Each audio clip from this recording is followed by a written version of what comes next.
All right, y'all. Apparently, Cam, a big guy in the wholesale space, dropped a free YouTube course 2 hours long, or almost 3 hours long, on how to wholesale real estate. So let's check it out. Let's see if it's legit or not, and I'll give you guys my thoughts on it. If you're wondering how to get started with wholesale real estate in 2025, you've made it to the right video. I'm about to give you a completely free course, the same exact information that I use to close over 7 figures in wholesale fees at 23 years old. And no, this isn't one of those free courses where I only teach 10% and try to sell you on the other 90%. I'm literally giving away everything. This is gonna be a full step-by-step guide company. Right, you are getting Let's skip to step one. Finding properties. There's two main buyers. Now that you have your software stack, let's talk about actually finding properties. There's two main approaches here, the free way and the paid way. I'm gonna break down both, but here's the thing. The free method, while it being more time consuming, actually produces higher quality leads. But before I show you these methods, we need to address the most important step in data acquisition, finding your market. Pause real quick. Most people feel like they gotta go and pick 3 different markets or 4 different markets and wholesale in all 4 of those because they think they have way more properties to choose from. It's actually a lot harder wholesaling in more markets. If you know every single buyer in a certain city and you know all the agents, you know all the wholesalers, it's very easy to be able to move a deal, get pictures on a deal, coordinate walkthroughs, anything you need on a property. You don't have to be there because you already know everyone there. Now, if you've got a deal in a market you've never worked in before, you may have to work with a title company you never worked with, and that may not go good. You have to go and start marketing to new buyers. Marketing to new buyers takes a couple days versus if you already had buyers in a certain market, you wouldn't need to go market to buyers. You just have to go to your contact list and market to the buyers you already made contacts with. So picking one market is way better than picking 4 to 5 markets and trying to get a lot of deals in all 5 of those. Find one market, become a master in it, get all the relationships there, and stick to that market until you feel comfortable with going to another one. In areas where Michael Jordan or Celine Dion are living in. So whatever investment strategies that you have, you gotta find a spot in a specific market that is going to suit your strategies. Now that you know what market to pick, you now need to either build a list of properties or you need to acquire a list of properties. The free method is what we call driving for dollars. This is exactly what it sounds like. You are physically driving around neighborhoods looking. Guys, I said this in another video. I do not suggest driving for dollars. Like, if you literally don't have a single dollar, maybe this is the way you start. But again, if you don't have a single dollar, maybe you should just go get a job. That's my 2 cents on it. For me, I don't want to drive around 8 hours to go get 10 properties on a list and call all 10 of those properties just for none of them to answer. I'd rather pull a list for like $100 of 2,000, 3,000 sellers or homeowners. That's going to be the boarded up properties in that neighborhood, and that's going to be the turnkey ones. But I just have a bigger list to call from, and now I can just hit the whole list because most sellers aren't going to answer anyways. You may have 1 in 200 sellers answer, so you need a bigger list. That's kind of how I look at it. I don't know. I know people that drive for dollars, but I wouldn't suggest it, to be honest. Looking for distressed properties. When I first started out, I would spend entire days driving through the south side of Chicago looking for properties that looked vacant, were completely distressed, had vandalism done to it, broken windows, boarded up windows, lawn that looked like it hasn't been cut in weeks or months, any sort of sign of distress. There's literally no excuse. You can even do this virtually on Google Street View, or you can use Deal Machine if you aren't physically able to go out to these areas. The paid method is buying lists through services like Deal Machine or kindskiptracing.com. The filters that I recommend for beginners is absentee owners, high equity, about 40 to 50% and above, and residential properties only. Now here's why I say the free method often works better. When you're driving for dollars, you are building a hyper-targeted list of properties that are actually distressed. With purchase lists, you're competing with every other wholesaler in your market who purchased the same exact data. If you are going with the paid. Now, people that are pulling lists are still calling the ones that you drove for dollars for. So at that point, it really doesn't even matter. Just keep in mind, anybody that you're going to call, they most likely got called before. So just going with the idea of you're going to build more rapport than any other wholesaler that reached out to them, and you're going to get this deal done. Don't worry about how many other people called them. That's why it's called a numbers game. It's sales. All sales is a numbers game.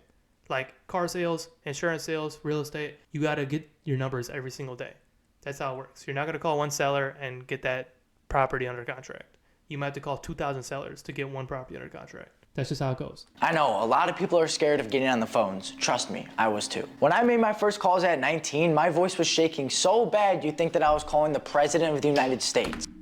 That's how it is with everybody. So everybody DMing me saying like they need more seller calls, they need to read more scripts. You don't need more of anything. It's literally that feeling is never going to go away. that unsureness is never going to go away. You just got to press the green button and call the seller or call the agent. I was, like Cam said, I was literally shaking my first couple calls. After you realize and experience yourself that, oh, I could just press the red button if the phone call goes bad, which it usually will never go bad. And you understand sellers are just people too. Agents are just regular people, and people are easy to talk to. Those nerves are never going to go away. Press the green button, make those phone calls. But here's the thing, this is still the most direct and cost-effective method of getting deals. When I got my first contract signed, I vividly remember just getting pushed around by this lady that was basically controlling every single conversation that we ever had just because I was so new to it. But I still got the deal signed, and even if you are a little bit of a pushover, it's okay. You'll get past it and it will only make you stronger. Now, let me break down the exact cold calling framework we use to close 7 to 8 deals every single month. You just need to set the stage. You need to tell them how long this call is going to take, what we're going to be talking about in this call, and what the outcome of this call is going to give them. Generally, these calls take about 5 to 7 minutes. I want to learn more about the property and your specific situation. If you're a good fit for what we specialize in, I will let you know at the end of the call and set up a follow-up call to make you an offer. This lowers the seller's guard. They're not going to be guessing what's around the next corner or what's the next question. You told them how much time, you told them what you're going to talk about, and what the outcome of the call is going to be.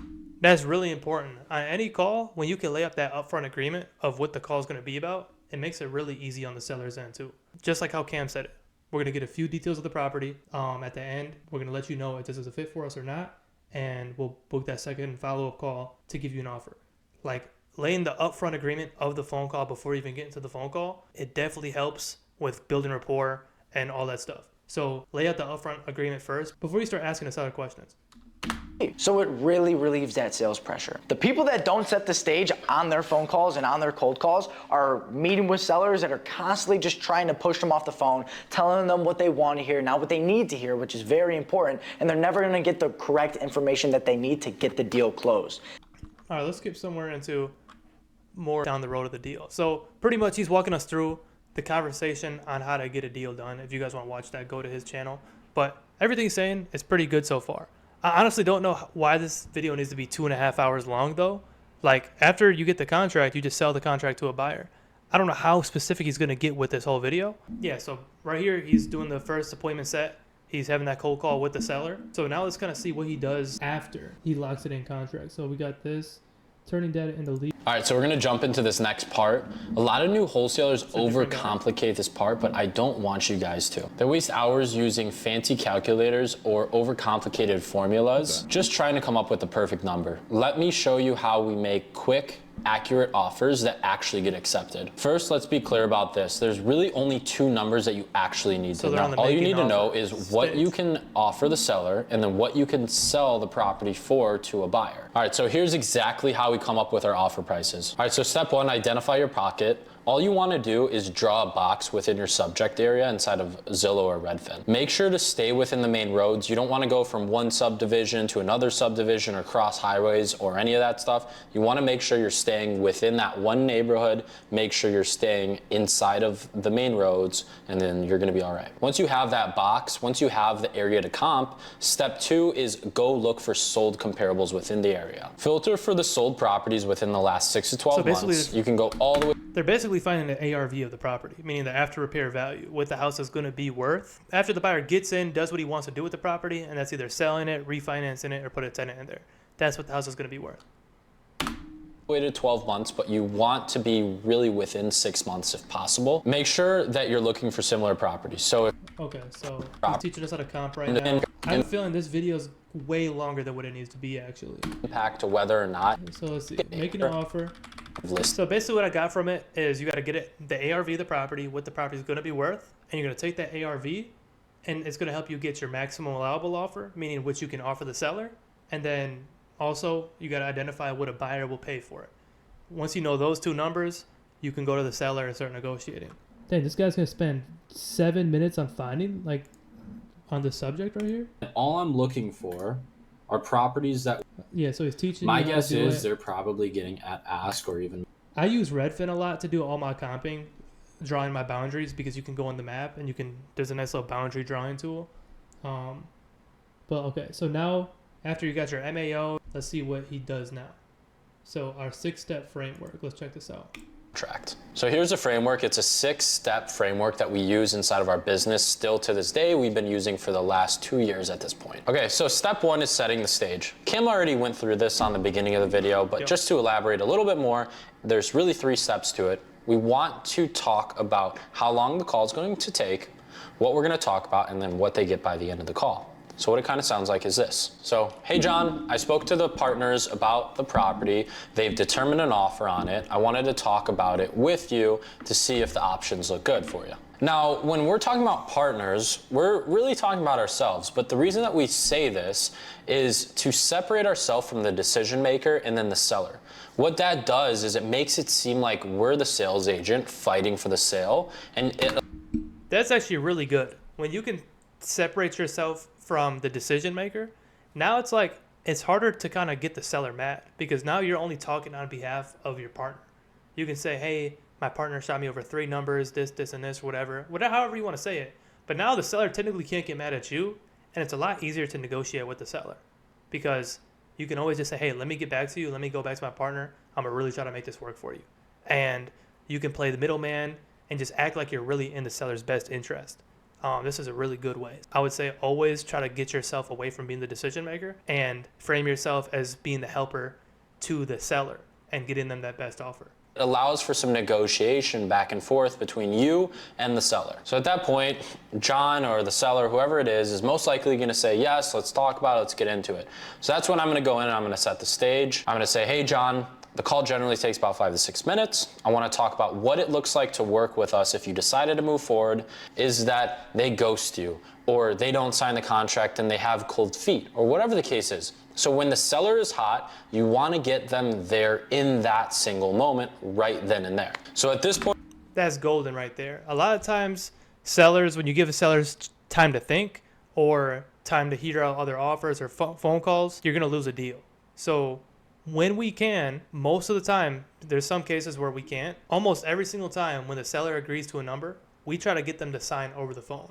Just so we don't give them any time to rethink over the offer, rethink about signing. Because there's times where we sent over the paperwork, got off the phone because we thought they were going to sign, and we haven't heard from them since. Happens all the time. So we try to make it an SOP with all of our closers to get the signature over the phone. And usually we won't say, hey, we need you to sign over the phone. We'll just word it just like how they did. We're going to walk them through the contract. And if they have any other questions, then we can answer it over the phone. And then after, you can pretty much just say, check your email, ... and get them to sign over the phone. Point now, you've clearly set a stage. You've told them what's going to happen if they decided to move forward.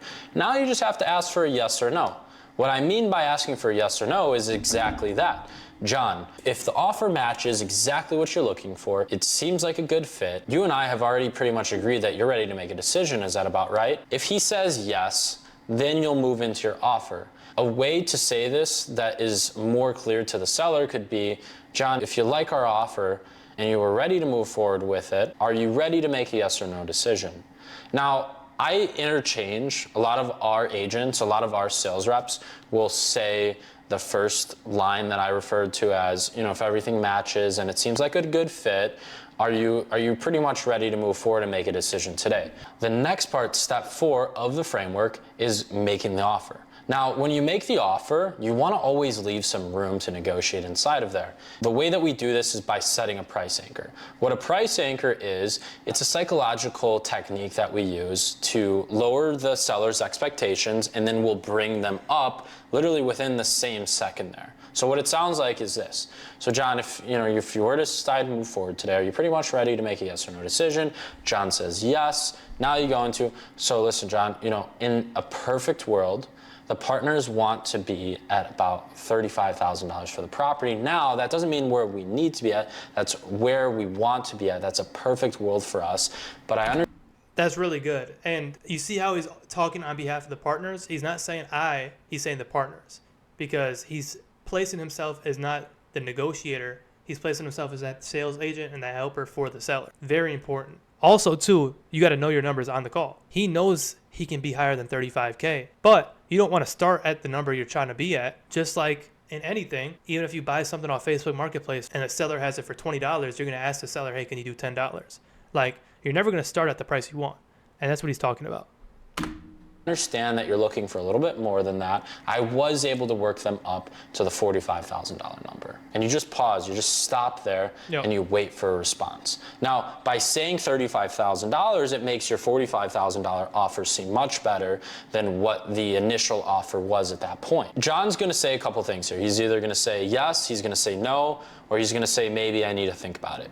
Now, the third answer there, the maybe I need to think about it, is the answer you're not looking for. And the way to prevent this is what Cam had gone through earlier in the video through the qualification script. You want to pre-handle all of these objections on the front end of your pre-qualification call, and then we tie down and we pre-handle a little bit on the front half of the call by setting the stage, going through the expectations, asking for the yes or no. So if you're getting the maybe or the I need to think about it, it's typically something within your pre-qualification call or something within your offer call that you want to listen back to.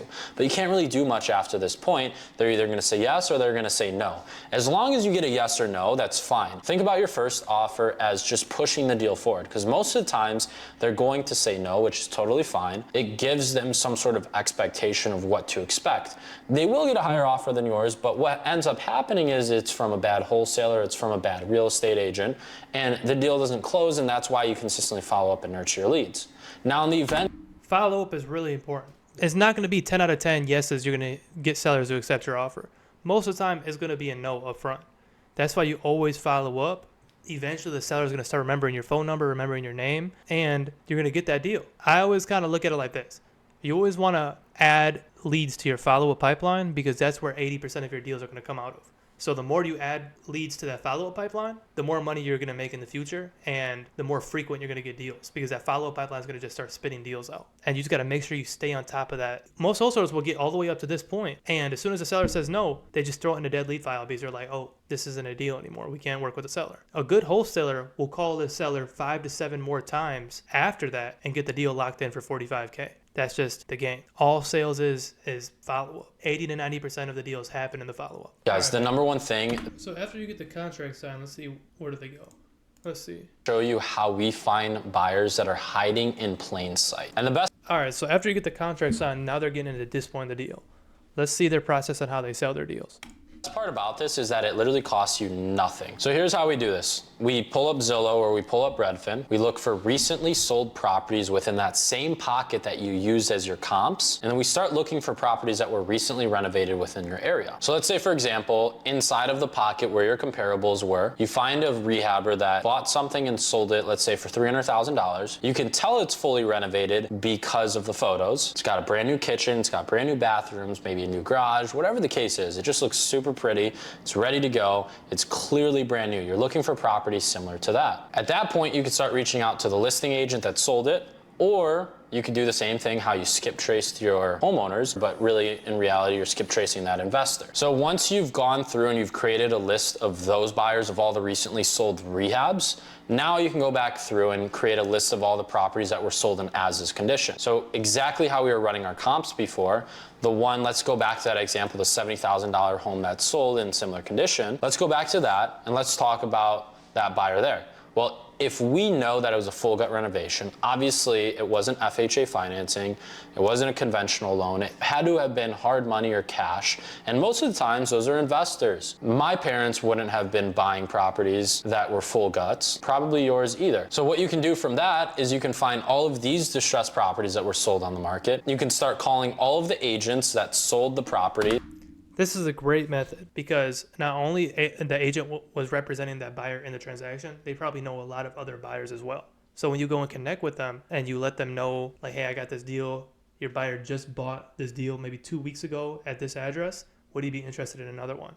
And you send it over, establish that relationship. She or he may shoot it out to 20 other buyers, and you're getting a lot more eyes on it. So going on Redfin or Zillow and finding agents, great way to find buyers For that seller. Or what we like to do is you can call the agents that it was bought with. Call that agent, or again, you can skip trace the property and you can find who the homeowner is now, which in this case is the investor. So that's literally what I mean by they're hiding in plain sight. You can go on Zillow, you can go on Redfin, you can go on PropStream, Or like you said, you could go and skip trace the actual owner and call the buyer directly. Now, it depends on what you want to do. Working with the agent, they may want to get compensated on the assignment fee, but they have a way bigger network than you, And it makes dispo way easier, where any deal you get in the area, they can just dispo for you. Now, if you want to maximize on your assignments and you just want to connect directly with the buyer and cut out the middle person, you may want to do that as well.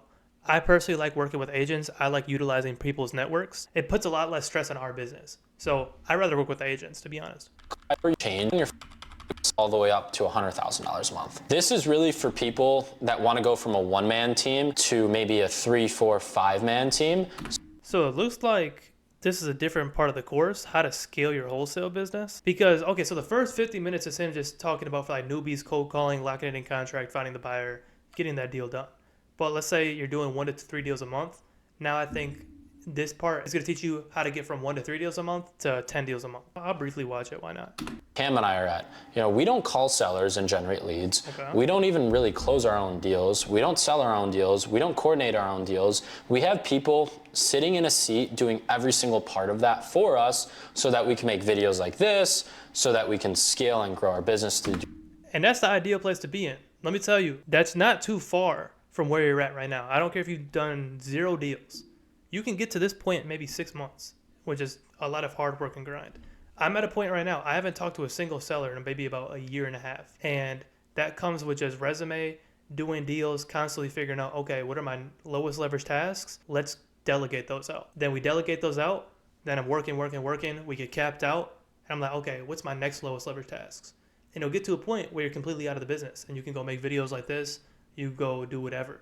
Do more revenue, whatever the case is, whatever the reason for you wanting to delegate that seat is totally fine. But the main thing is you're trading back your time, and there's specific ways to do this that we want to make sure you avoid. Okay, so let's talk about the things that we've done to delegate and scale our wholesale real estate business so that you could do the same thing in your own business too. So there's different phases within every business. There's, phase 1, 2, 3, 4, and so forth. But phase 1 typically starts from $0 all the way up to $30,000 a month. This is typically a one-man show. I see time and time again, wholesalers scale all the way up even to like $50,000 a month as a one-man team, but they're literally doing everything. They're like all over the place. This really isn't a place that you want to be forever. This is more of like the grind phase where you're making a bunch of money, everything feels really good, but all you're doing is working. And what I mean by you're doing everything, I literally mean you're doing everything. You're generating leads, you're making offers, you're finding cash buyers, you're coordinating deals with title companies, you're putting out all the fires, you're doing everything in the business. Now, there's obviously a lot of pros to this. First things first is that you get to learn every single seat within the business. This is great. You want to do a couple of deals by yourself. Like, you want to kind of see what it's like to close a seller. You want to see what it's like to have a conversation with a buyer, send an assignment out, send a purchase agreement out, because then you could easily delegate it and know how to delegate it. But the thing with most wholesalers is they get stuck in this part where they wear all the hats. And there's people I met the day I started wholesaling and the day they started. And 2 years down the road, we're in completely different parts of our business because this person still has one person on his team and that's him. And I have 30 people on my team. The moment you do your first couple of deals, you want to start looking to delegate. How are you going to delegate something to someone and really teach them if you don't even know how to do it yourself? So that's why phase 1 is phase 1. Phase 2 is your first hire. So once you've gotten from 0 to $30,000 or 50 or whatever the case is, once you're basically tired of putting out all the fires and you want to bring someone in to help you out or trade back some of your time, you go from phase 1 to phase 2. Phase 2, you should be about $30,000 to $50,000 a month. So your first hire is always going to be marketing. You want to get that off your plate. There's people in other countries that can generate you leads for half of whatever your minimum hourly wage is. Usually 1/10 of what the hourly wage is.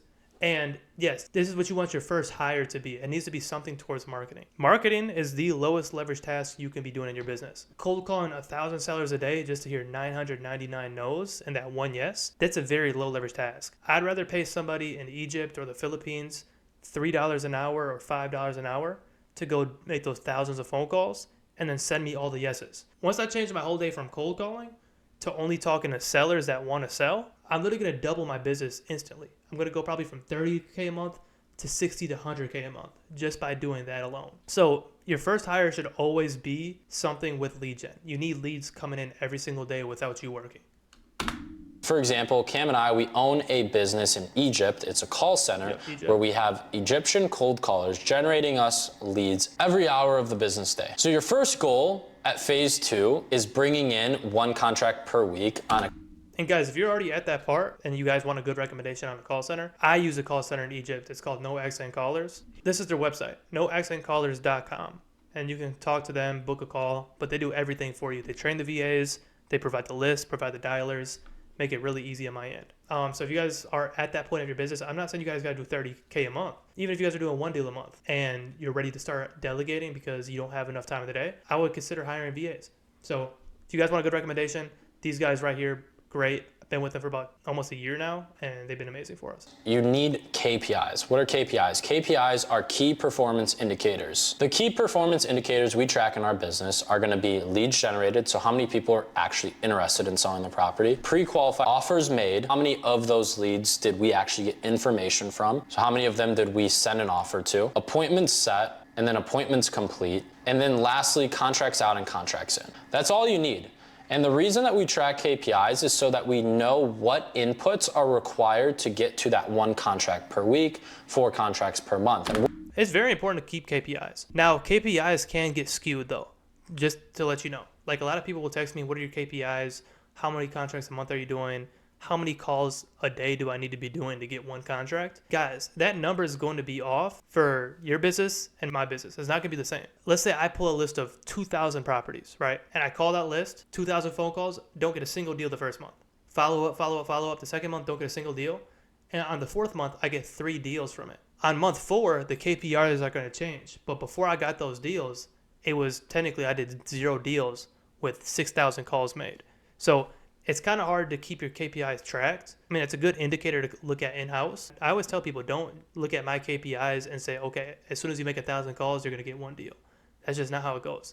Over the course of time, it can get like that, but it takes time for KPIs to actually start getting set in stone. And also vice versa. Let's say you called 1 seller and they said, yes, I want to sell, and you got a deal within 1 call. That doesn't mean every single call you make, you're going to get a deal. So KPIs are cool, but don't trust the KPIs too much as a success indicator of your business. But just know phase 3 is basically handing off the front end of your business from marketing and acquisitions so that you could solely focus on building strong relationships with your buyers and your title companies to close deals ultimately and bring revenue through the door. Now, Exactly. So let's say you outsource your marketing, leads are coming in automatically, and your whole day is talking to sellers that want to sell. Eventually, it's going to get to a point where the leads get too much, or you can only do so many deals because you can only talk to so many sellers a day. That becomes a low leverage task of yours, where you may have to bring on a closer because you'll never be able to get past 5 deals a month. So now you're looking for closers, and eventually you're going to have closers on your team where you're not even talking to sellers anymore. And now you're actually spending your whole day only talking to buyers, assigning deals, and working on that side of the business. And then you repeat. That gets to a point where you may need to bring on somebody for dispo and another person. And that might be your new low leverage task. You get to a point where you're not even in the business anymore. But don't get your mind set up on all the way down here. It's just identify this next step you need to take. And you're going to eventually look down and you'll be out of the business. You'll be on the beach in Costa Rica or something, or Florida, and you're doing assignments and you're getting bank wires and you don't even know where the deals are coming from. This is a pretty sharp course. I would say, I don't think it's actually 2 hours. I think it ends right here because they're going to just show you live coaching calls. like I said, So, I mean, it was a pretty solid course. I would recommend it for somebody. I wouldn't recommend, to be honest, to get your first VA at 30K a month. I literally got my first VA before I even did my first deal. I wouldn't say do that, but for me, I didn't want to cold call all day long. I had a full-time job. I was working 10 hours a day. I could even cold call if I wanted to. So for me and most people, I feel like they work full-time. I would say start looking to kind of cheaply outsource your labor if you can't do the work yourself. Other than that, solid course. Pretty much this right here is in most $5,000 courses, $3,000 courses, $10,000 courses. Don't get sold on those. Cam dropped enough information in here where you don't need to go and buy a course. You just need to take action. If you're going to go spend money on a $3,000 course, you should have just spent that on marketing to go do deals. That's a way better investment in your business. If you guys want me to react to any other things, let me know, drop a comment, and I'll catch you on the next video, guys. Peace.